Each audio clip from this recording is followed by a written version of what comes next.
प्रिय भैया बहनों, आज यह पवन दूतिका व्याख्या भाग 3 का यह वीडियो है। चलिए बिना समय गंवाए हुए अपने इस पद्यांश की तरफ बढ़ते हैं। जाते जाते पहुँच मथुरा धाम में उत्सुका हो, न्यारी शोभा बर नगर की देखना मुग्ध होना। तुम होवेगी चकित लख के मेरु से मंदिरों को, आभा वाले कलश जिनके दूसरे अर्क से हैं। देखे पूजा समय मथुरा मंदिरों मध्य जाना, नाना वाद्यों मधुर स्वर की मुग्धता को बढ़ाना। किंवले के रुचिर तर के शब्दकारी फलों को, धीरे धीरे मधुर रव से मुग्ध हो बजाना। इस पंक्तियों में राधिका पवन दूतिका को समझा रहे हैं कि जब तुम मथुरा जाना तो मथुरा पहुंचकर वहाँ के पवित्र मंदिर हैं, उन मंदिरों की भव्यता, उनकी शोभा को देखना मत भूलना। कैसे राधा ने इस बात को पवन से कहा है कि जाते जाते पहुँच मथुरा धाम में उत्सुका हो। वह कह रहे हैं कि जब तुम मथुरा धाम जाओगी, मथुरा नगर में पहुँचोगी, तो वहाँ पर न्यारी शोभा वर नगर की देखना मुग्ध होना। तो वहाँ पहुँच करके उत्सुक हो करके न्यारी शोभा वर नगर का तात्पर्य क्या होता है कि वर मतलब होता है श्रेष्ठ, नगर यानी नगर। तो वहाँ पहुँचकर उस श्रेष्ठ नगर की जो सुंदरता है, उस सुंदरता को उत्सुक होकर के देखना और मुग्ध होना, और उस पर मुग्ध होना अर्थात मोहित हो जाना। तू होवेगी चकित लख के मेरु से मंदिरों को। तो जब तुम मथुरा नगर में वहाँ के मंदिरों को देखोगी, उनकी सुंदरता को देखोगी, तो तू होवेगी चकित। लख मतलब होता है देखना। तो तुम चकित हो जाओगी। क्या देख करके? मेरु से मंदिरों को। मथुरा में जो मंदिर हैं वह मेरु से, मेरु क्या होता है? सुमेरु पर्वत। वह मंदिर जो है वो सुमेरु पर्वत के समान ऊंचे हैं। इस प्रकार के मंदिरों को देख करके तुम चकित हो जाओगी।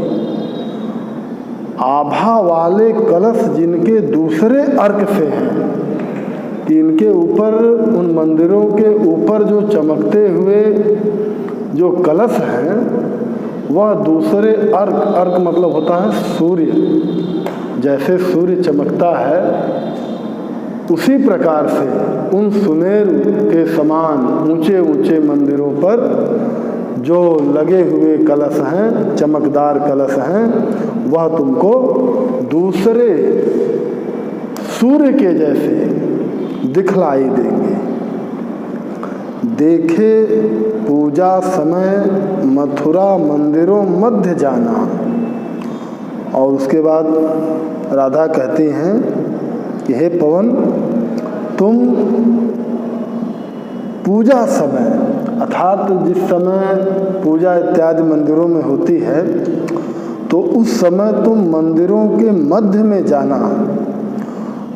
मंदिरों के मध्य जाना और नाना वाद्यों मधुर स्वर की मुग्धता को बढ़ाना, और उन मंदिरों में नाना वाद्यों, वाद्य यंत्र यानी ढोलक, ताल, सा, झाल, जो कुछ भी मंदिरों में बजाए जाते हैं, तो अनेक प्रकार के वहाँ पर वाद्य यंत्र होंगे, उनमें मधुर ध्वनियाँ निकल रही होंगी। तो तुम क्या करना, उसको, उस मधुर स्वर की मुग्धता को बढ़ाना।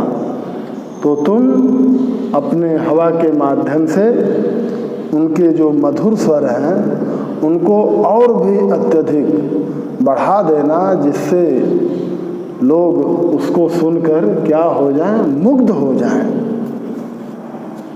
किम वा लेके रुचिर तरु के शब्दकारी फलों को, किम वा का तात्पर्य होता है अथवा, या तो ऐसा करना कि जो उस मंदिरों में बजने वाले वाद्य यंत्र हैं उन वाद्य यंत्रों की मधुरता को और भी अत्यधिक बढ़ा देना, या तो लेके रुचिर मतलब अच्छा, जो भी तुमको अच्छा लगे, तब वृक्ष, जो भी तुमको वृक्ष अच्छा लगे, क्योंकि उस मंदिर परिसर में अनेक प्रकार के वृक्ष, पेड़ पौधे इत्यादि भी लगे होंगे, तो उन वृक्षों में से जो कुछ भी तुमको अच्छा लगे, उन वृक्षों के जो शब्दकारी फल हैं, अर्थात जिनसे शब्द उत्पन्न होते हैं। शब्द किससे उत्पन्न होते हैं भाई?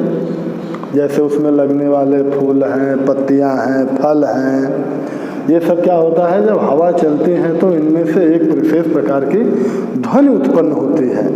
तो या तो उन वाद्य यंत्रों की मधुर ध्वनियों को तुम बढ़ाना, और या तो जो तुमको वृक्ष अच्छा लगे उसमें के जो शब्दकारी फल हैं, जो उसमें पत्ते हैं, फूल हैं, तने हैं, फल हैं, उन्हीं को ग्रहण करके क्या करना, धीरे धीरे मधुर रव से मुग्ध हो बजाना।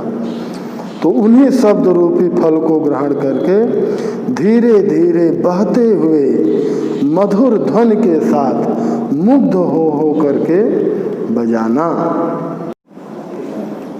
तू देखेगी जलद तन को जा वहीं तदगता हो, होंगे लोने नयन उनके ज्योति उत्कीर्णकारी, मुद्रा होगी वर वदन की मूर्ति सी सौम्यता की, सीधे साधे वचन उनके सिक्त होंगे सुधा से, नीले फूले कमल दल सी गात की श्यामता है, पीला प्यारा वसन कठ में पहनते हैं फबीला, छोटी काली अलक मुख की कांति को है बढ़ाती, सदवस्त्रों में नवल तन की फूटती सी प्रभा है। अगली पंक्तियों में फिर वह राधिका पवन दूतिका को अपने प्यारे श्री कृष्ण की पहचान बता रही हैं। श्री कृष्ण की पहचान बताते हुए वह क्या कहती हैं कि जब तुम मथुरा धाम में पहुंचोगी तो मथुरा धाम में पहुंचने के बाद तू देखेगी जलद तन। जलद तन, जलद मतलब हमने पहले भी बताया था, जलद मतलब क्या होता है, बादल, यानी जिसका शरीर बादल के जैसा है। ऐसे श्री कृष्ण को, बादलों के समान काले वर्ण वाले श्री कृष्ण को किस प्रकार जा वहीं तदगता हो, कि वैसे ही तू वहीं तदगता अर्थात वहीं पर स्थित होकर, या यूँ कह लें कि उस वातावरण में स्वयं अपने को ढालकर, स्वयं भी वैसी ही होकर तुम बादलों के समान काले वर्ण वाले श्री कृष्ण को देखोगी तो होंगे लोने नयन उनके ज्योति उत्कीर्णकारी। तो उनके जो लोने, लोने यानी लावण्य से युक्त, सलोने कह लें हम, सुंदर, तो होंगे लोने नयन, उनके सुंदर नयन कैसे होंगे? ज्योति उत्कीर्णकारी, उनके सुंदर नेत्रों, सुंदर नेत्र तुझे प्रकाश बिखेरते हुए, ज्योति उत्कीर्णकारी यानी उसमें से ज्योति निकल रही होगी और वह तुमको प्रकाश बिखेरते हुए दिखाई देंगे। मुद्रा होगी वर वदन की मूर्ति सी सौम्यता की, और उनकी जो मुद्रा है यानी जो उनकी भाव भंगिमा है वह कैसी होगी?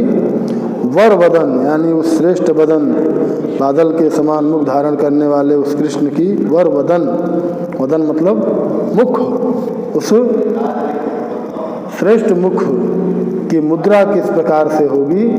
मूर्ति सी सौम्यता की, जैसे कोई भव्य मूर्ति, सौम्य मुद्रा। जिस प्रकार हम देखते हैं ना, कभी आप गए होंगे मंदिरों में तो वहाँ जो मूर्तियाँ लगी होती हैं तो किस प्रकार की सौम्य मुद्रा के साथ हल्की सी मुस्कुराती हुई वह मूर्तियाँ होती हैं। तो उसी प्रकार जो उनका वर वदन है, श्रेष्ठ मुख है, उस श्रेष्ठ मुख की भाव भंगिमा तुम्हें किसी भव्य मूर्ति की सौम्य मुद्रा के समान दिखाई देगी। सीधे साधे वचन उनके सिक्त होंगे सुधा से, और जब तुम उनके वचनों को सुनोगी तो उनके सीधे साधे वचन तुम्हें कैसे नजर आएंगे? सिक्त यानी सींचे हुए, किससे? सुधा से, अमृत से सींचे हुए। इस प्रकार के उनके मुख से निकलने वाली वाणी जो है वह तुम्हें सुनाई देगी। नीले फूले कमल दल सी गात की श्यामता है।